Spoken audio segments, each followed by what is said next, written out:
Hello, everyone. Welcome to the Newsbrowse News broadcast. According to a report by Al Jazeera, the Russian military's advance in eastern Ukraine has dramatically slowed.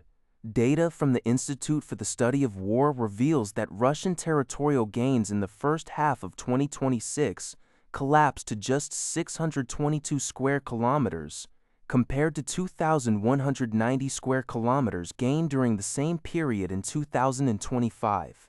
At this rate, it would take President Vladimir Putin's forces over 14 years to capture the remaining portions of the Donetsk region.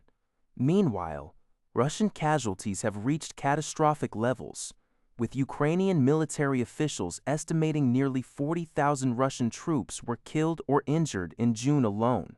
Ukrainian President Volodymyr Zelensky attributed this defensive success to a calculated strategy of domestic drone and missile production.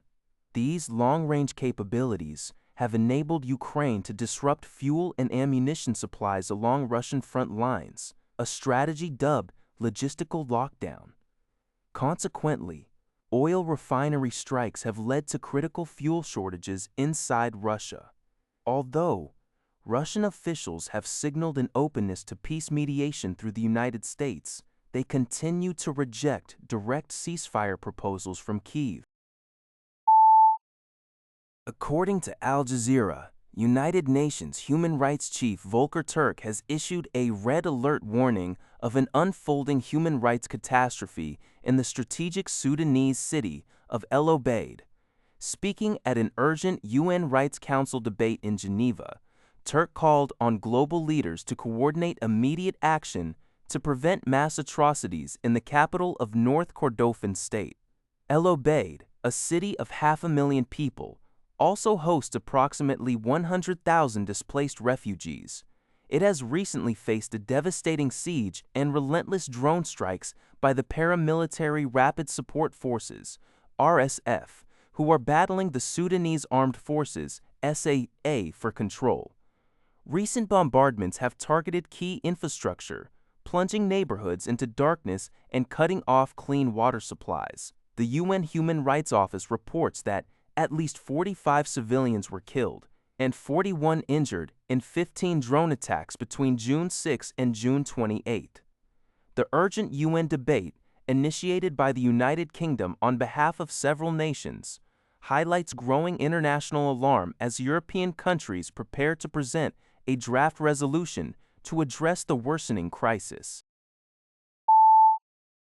According to GG Press, Reuters reported on July 3 that Russia is plotting to import jet fuel from Japan to cope with shortages caused by Ukrainian military attacks on its energy facilities. Multiple sources revealed that the plan involves loading more than 200,000 barrels of jet fuel onto a tanker in Chiba Prefecture, Japan. During the first half of July, the cargo will then be transported to South Korea, where a ship-to-ship transfer is expected to take place off the coast of Yeosu Port to move the fuel to another tanker bound for Russia. While the final destination of the fuel remains unknown, multiple brokers are reportedly involved in the transaction. This maneuver highlights Russia's urgent need for fuel as Ukraine's targeting of Russian refineries and storage facilities continues to disrupt its domestic energy supply. According to a report by the Liberty Times, the Chinese People's Liberation Army, PLA, recently held a high-level promotion ceremony in Beijing, where Central Military Commission, CMC, Chairman Xi Jinping promoted Army Lieutenant General Zhang Shuguang and Air Force Lieutenant General Wang Gang to the rank of general. This promotion brings the total number of active PLA generals back to 6 from a historic low of 4. The PLA has been undergoing an unprecedented anti-corruption campaign. Out of the 6 CMC leaders under Xi, 5 have reportedly been purged, leaving the military temporarily disorganized and with only 4 active generals prior to this ceremony. Among the newly promoted, Zhang Shuguang, 62, has a long career within the military's discipline and inspection system.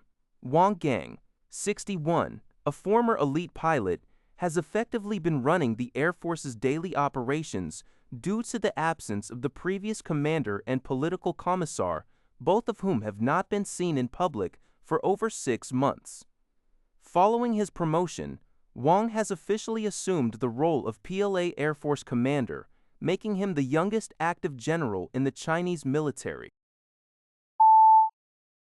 According to Press Japan, the United Kingdom and Italy are in the final stages of negotiations to extend their contract for the joint development of a next-generation fighter jet until the end of 2027. The contract, associated with the Global Combat Air Program, GCAP, had expired at the end of June.